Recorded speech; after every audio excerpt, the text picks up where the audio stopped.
Hello everyone, this is RG. Welcome back to our YouTube channel. हम बात कर रहे हैं BF UHS Punjab state MBBS counselling की। एंड कल काफ़ी लंबे इंतज़ार के बाद आज फाइनली अलॉटमेंट लेटर्स बच्चों के आ गए हैं। कल काफ़ी बच्चे कमेंट कर रहे थे कि सर कब आएंगे अलॉटमेंट लेटर्स। तो कल बेसिकली फाइनल मेरिट लिस्ट आनी, फाइनल कह सकता हूँ अलॉटमेंट लिस्ट आनी थी प्रोविजनल के बाद, बट वही काफ़ी लेट नाइट पे आई है। और मैं अदरवाइज तो लेट नाइट भी अपडेट दे देता होता हूँ, बट मैं ट्रैवलिंग में था एंड फिलहाल करंटली मैं अमृतसर में हूँ। यहाँ पे मेरा स्टे है सारागढ़ी सरा में, ठीक है ना। तो GMC अमृतसर जाएंगे या तो आज शाम को या तो कल सुबह, ठीक है ना। तो अलॉटमेंट लेटर्स जो है आज आ गए हैं एंड फाइनल अलॉटमेंट में कोई चेंजेस नहीं है कल के नोटिफिकेशन के अकॉर्डिंग।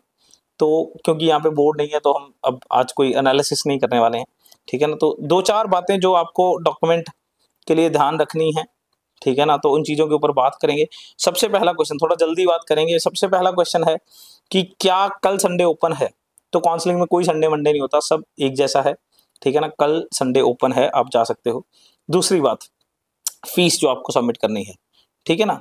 तो सबसे पहले तो देख लीजिए कि अलॉटमेंट लेटर अगर किसी को नहीं पता है तो आप BF UHS की वेबसाइट पे जाओगे। BF UHS की वेबसाइट पे वहीं जहां आप सारे नोटिस देखते हो, कल रात वाला नोटिस था, उसी के ऊपर एक और नोटिस है अलॉटमेंट लेटर को डाउनलोड करने का। उस पर क्लिक करोगे तो आपका एप्लीकेशन ID आ जाएगा। एप्लीकेशन ID और कॉलेज लॉगिन, इस तरीके से। तो एप्लीकेशन लॉगिन करेंगे तो आपको अपना ये आप भरिए डिटेल्स और निकल आएगा, ठीक है ना। तो लेटर निकल आया है, वहाँ पे डेफिनेटली फीस भी लिखी हुई है, ठीक है ना। अगर आपको नहीं दिख रही है तो कोई बात नहीं, इस तरीके का अलॉटमेंट लेटर मैं दिखा देता हूँ आपको। इस तरीके का अलॉटमेंट लेटर आएगा, बच्चे की फोटो लगी हुई होगी और साथ में सारी डिटेल्स होंगी। और उसके नीचे ये भी होगा, round 1 allotted course is MBBS, round 1 allotted quota is government quota, round 1 allotted category is open category. फिर आगे आगे ट्यूशन फीस होगी, गवर्नमेंट है तो उस हिसाब से। मतलब ये 6 मंथ्स की फीस है। और ध्यान रखिए ये फीस जो है वो यूनिवर्सिटी के पास ही रहेगी।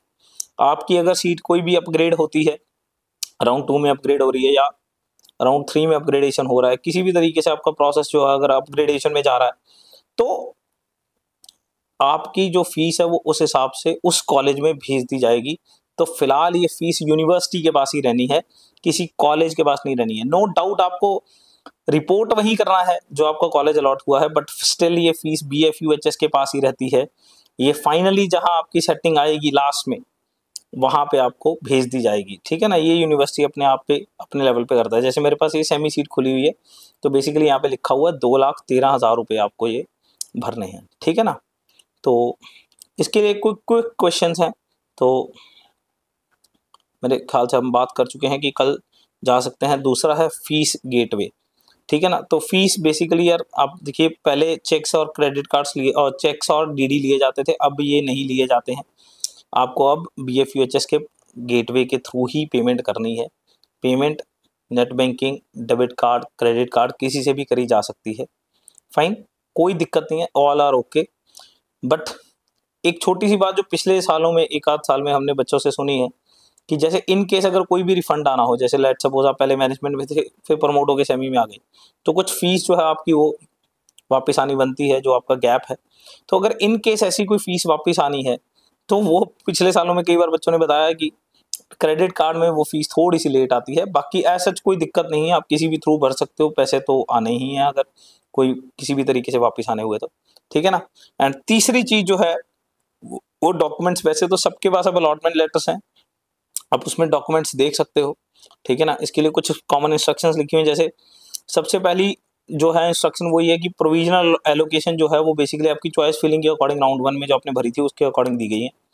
नंबर 2 इज ये टोटली प्रोविजनल है जब तक डॉक्यूमेंट वेरिफिकेशन हो नहीं जाता।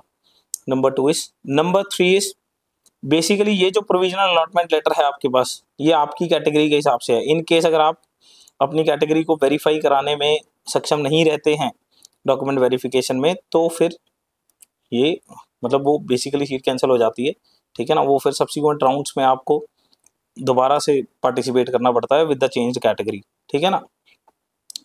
फाइन, तो नेक्स्ट है फोर्थ, बेसिकली ये जो फीस है वो 6 महीने की फीस है एंड ऑनलाइन पेमेंट गेटवे के थ्रू ही देनी है, वो मैं आपको पहले बता चुका हूँ, ठीक है ना।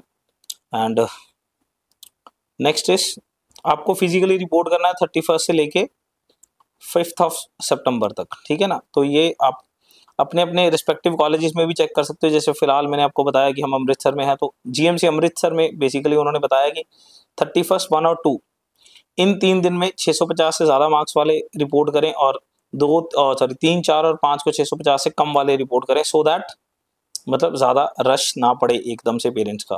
क्लियर? तो आप भी अपने रिस्पेक्टिव कॉलेजेस के साथ चेक कर सकते हो। अगर ऐसा कुछ डिटेल्स मेरे पास आती भी हैं तो मैं आपको डेफिनेटली पिंग करता रहूँगा इसी वीडियो के कमेंट सेक्शन में। क्लियर? तो कैंडिडेट इंश्योर कर लें कि उन्हें जो है वो एडमिशन लेटर कॉलेज से आ गया है, ठीक है ना, मतलब बेसिकली एक तरीके से अलॉटमेंट लेटर ही है, ठीक है ना। You are required to keep following original documents. तो कौन कौन से डॉक्यूमेंट्स हैं वो बताए हुए हैं। सबसे पहले तो आप देख सकते हो, वैसे ये पूरी की पूरी लिस्ट में एक दिन से क्विकली बोल देता हूँ। नीट यूजी का रिजल्ट कार्ड, 10th का सर्टिफिकेट, 11th की आपकी मार्कशीट, 12th की आपकी मार्कशीट, ठीक है ना। Migration certificate, birth certificate of Punjab and आपका रेजिडेंट सर्टिफिकेट, ठीक है ना। And exemption certificate if any, मतलब अगर आपके पास ये जो मतलब 11 क्लॉज में एग्जाम्पशन अगर आपने कोई भी भरी हुई है, जैसे कोई सेंट्रल गवर्नमेंट वाले एम्प्लॉयज़ वाला जो भी कोटा है वो आपको यहाँ पे आपको सब अपने साथ लेके जाना है, अगर ऐसा कोई भी आपके पास वो है 11th क्लॉज के अंदर, ठीक है ना।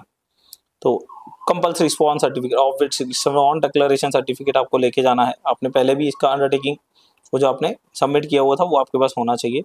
एनी अदर डॉक्यूमेंट और next year as present in the MBBS PDS 2024 prospectus, अगर किसी भी तरीके का कोई भी सर्टिफिकेट आपके साथ लगना है तो वो उसके रिगार्डिंग आपको जाना है। जैसे बड़ी सिंपल सी बात है कि लेट्स सपोज टीए है, बैकवर्ड एरिया, या किसी भी तरीके का कोई भी अगर आपके पास डॉक्यूमेंट है जिसके बेसिस पे आपको सीट अलॉट हुई है तो वो आपको लेके ही जाना है, ठीक है ना।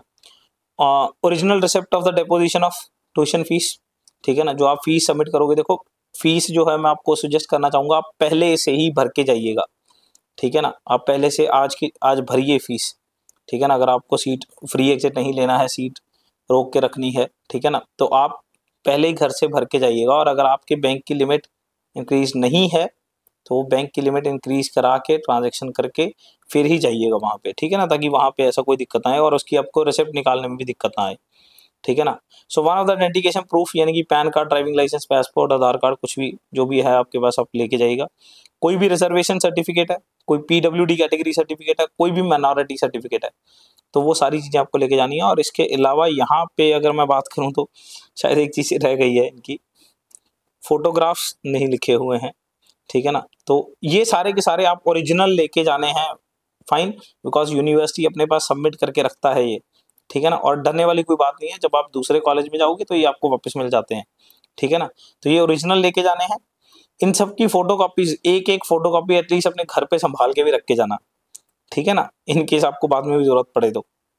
और इसकी एक एक दो दो फोटो कॉपीज अपने साथ भी लेके जाना, ठीक है ना। सेल्फ टेस्ट तो आप मौके पे वहाँ पे भी कर सकते हो, तो इतना कोई घबराने वाली बात नहीं है, ठीक है ना। इसके अलावा मेरे को यहाँ पे शायद या तो दिख नहीं रहा, फोटोग्राफ्स आपको डेफिनेटली लेके जानी है, ठीक है ना। अगर किसी भी बच्चे ने उस टाइम पे जब फेब में एप्लीकेशन फॉर्म भरा था वही वाली फोटो अब लगाई थी, तो वो वाली फोटो की ले जाना 8-10 कॉपीज। अगर आपने अलग अलग लगाई थी, ठीक है ना, तो मैं तो रेकमेंड करूँगा, देखो आपकी फ़ोटो कहीं तो काम आ ही जाएगी, तो दोनों की ही ले जाना। किसी भी तरीके की कोई डिस्क्रिपेंसी का चांस ही मत रखिए, ठीक है ना। तो हर तरह के डॉक्यूमेंट के 2-2 3-3 फ़ोटोकॉपीज़ लेके जाइए, एक सेट एटलीस्ट घर पे भी रख के जाइए और ओरिजिनल साथ में लेके जाइएगा। क्लियर? तो इसके रिगार्डिंग अगर कोई भी दिक्कत है तो आप कमेंट सेक्शन में लिख सकते हो, ठीक है ना। हम जल्द ही जब ऑफिस वापस आएंगे तो हम डेफिनेटली एनालिसिस करेंगे। फिलहाल हम यहाँ पे अमृतसर में आए हुए हैं विजिट करने के लिए, ठीक है ना। Thank you.